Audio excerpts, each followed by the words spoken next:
C'est étonnant, non? 1, 2, 3, 4. Nous sommes le tribunal dont on parle dans le journal, qui juge et qui condamne les messieurs comme les dames.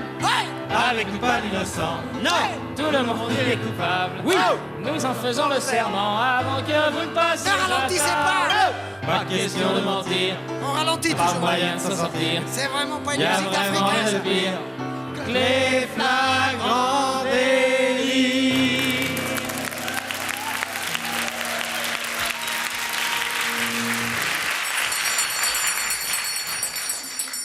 L'audience est reprise. Je vous rappelle que nous jugeons aujourd'hui M. Daniel Toscan du Plantier, qui est inculpé de proxénétisme, de tentative de destruction de monuments, d'infraction à la législation du travail, de cumul de fonctions et d'exercice illégal de la poulpiculture. Voilà ce que la société a à vous reprocher, M. Toscan du Plantier. Son représentant, le procureur général de la République des Proches françaises, va maintenant porter le coup de grâce, si on peut parler ainsi à propos d'un procureur. Surtout lui, le procureur général de la République des Proches françaises.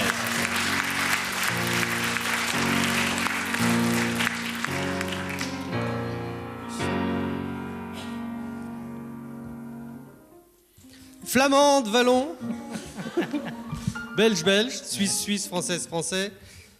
Monsieur le Président, le plus ridicule d'Inter. Monsieur l'avocat, le plus bas d'Inter. Mesdames et Messieurs les jurés, public chéri, mon amour. Bonjour ma colère, salut ma hargne et mon courroux. Coucou.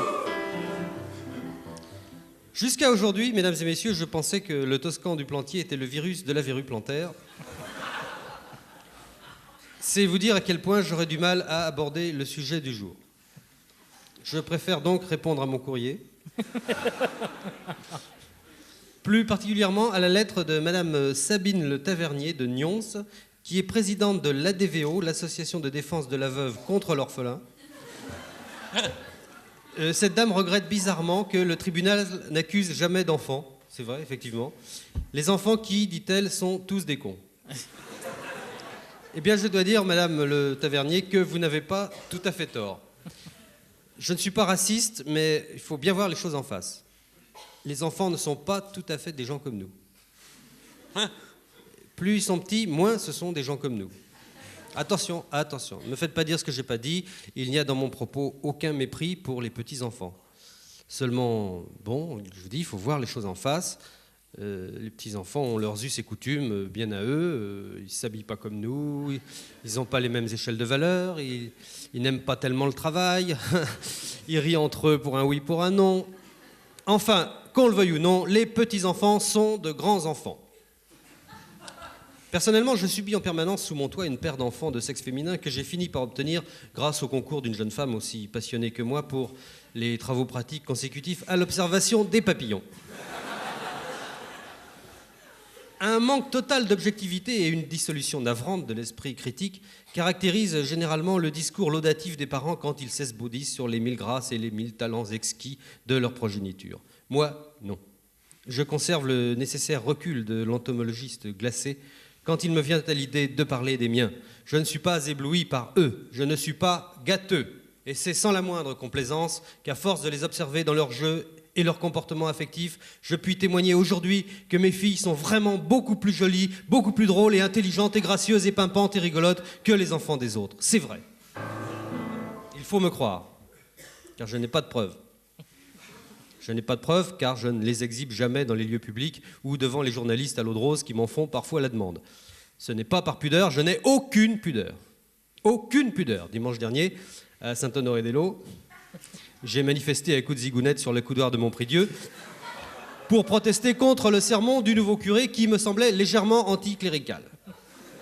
Non, ce n'est pas par pudeur que je ne montre pas mes enfants à tous les passants, c'est parce que je n'ai pas les moyens de payer la rançon.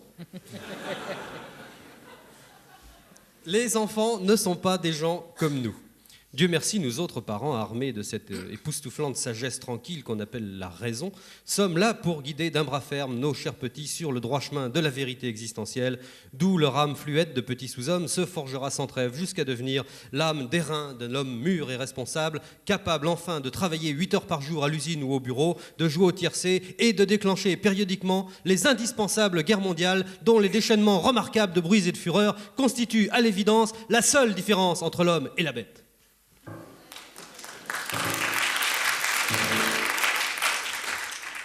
Minute de réflexion. Prends ta tête à deux mains, mon cousin. Réfléchissons ensemble.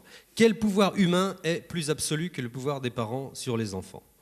Avant de fouetter ses serfs ou de décréter un couvre-feu arbitraire, le dictateur le plus méchamment obtus, le tyranno le plus définitivement cruel, s'entoure au moins de l'avis d'une poignée de conseillers qui peuvent éventuellement infléchir ses outrances. Hitler lui-même n'envahissait pratiquement jamais l'Autriche-Hongrie sans avoir préalablement consulté son berger allemand. Mais qui contrôle le pouvoir des parents ? Qui ? Personne, à part quelques lois qui conseillent vaguement aux prolétaires abrutis de travail d'éviter de jeter leurs poupons braillards par les fenêtres des HLM après 22 heures afin de limiter les accidents du travail et notamment le nombre des fractures des vertèbres cervicales chez les éboueurs insomniaques victimes de chutes d'enfants sur la gueule à l'heure du laitier.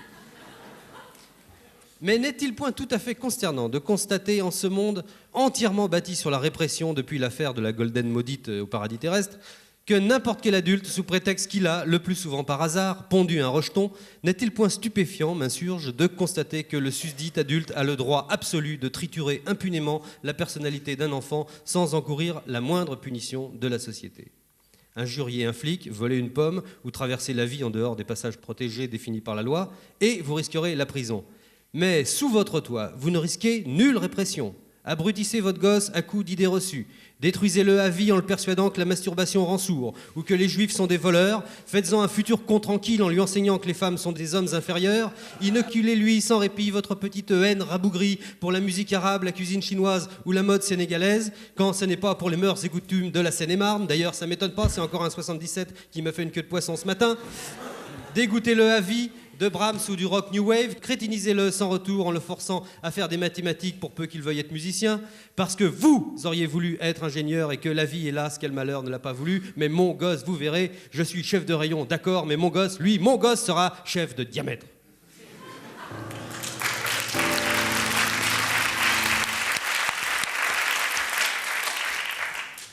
Ah, fumier de Philistin. Philistin épicier, tandis que vous caressiez vos femmes, en songeant aux petits que vos grossiers appétits engendrent, vous pensiez, ils seront menton rasé, ventre rond, notaire. Mais pour bien vous punir, un jour vous voyez venir sur terre des enfants non voulus, qui deviennent chevelus, poètes. À propos, comment va Brassens ? Depuis qu'on ne le voit plus devant Valagueté, le Montparnasse n'est plus ce qu'il était. Ah, c'est dur l'élevage, disait ma grand-mère, qui pratiquait volontiers sur sa descendance des méthodes de puériculture pluraliste surannée, alternant les sévices corporels de type pampancucu et la répression hypoglycémique axée sur la privation temporaire du roudoudou. Oui, c'est très dur.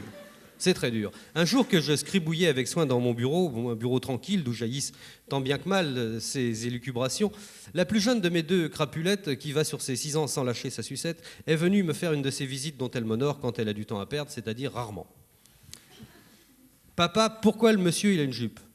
S'enquiert-elle après 5 minutes de contemplation muette devant une des 300 photos de presse que j'ai collées sur 2 murs de mon antre.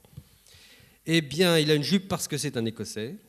C'est une coutume dans son pays de porter un kilt. Ça s'appelle un kilt. Tu sais, les hommes ne portent pas toujours des pantalons. Il y a plein de pays dans le monde où les hommes portent des robes ou des jupes. Papa, est-ce que les Écossais sont tristes ? Pourquoi veux-tu que les Écossais soient tristes ? Parce qu'ils ne sont pas des Français. Alors là, sonnette d'alarme dans la tête du père. Attention, désamorcer tendance xénophobique précoce. Danger de racisme primaire à l'horizon. Vas-y Pierrot, fonce. Vois-tu, ma chérie, les Écossais, les Français, les Noirs, les Jaunes, ce sont des hommes ou des femmes tous pareils. Être Français, ce n'est pas très important. Ça ne fait rien. Les Écossais parlent anglais, comme beaucoup de gens dans le monde, mais c'est tout. Les enfants écossais sont exactement comme toi. Ah bon, alors c'est pas grave d'être Écossais ? Non, c'est pas grave. Ça fait pas mal. Mais non, ça fait pas mal. Bah alors c'est pas grave. Mais non, c'est pas grave. C'est pas grave du tout, tu as compris. 3 jours plus tard, elle se replante devant la même photo. Dis donc papa, un Écossais, s'il met un pantalon et qu'il parle pas, est-ce qu'il croit qu'il est français ? C'est dur l'élevage.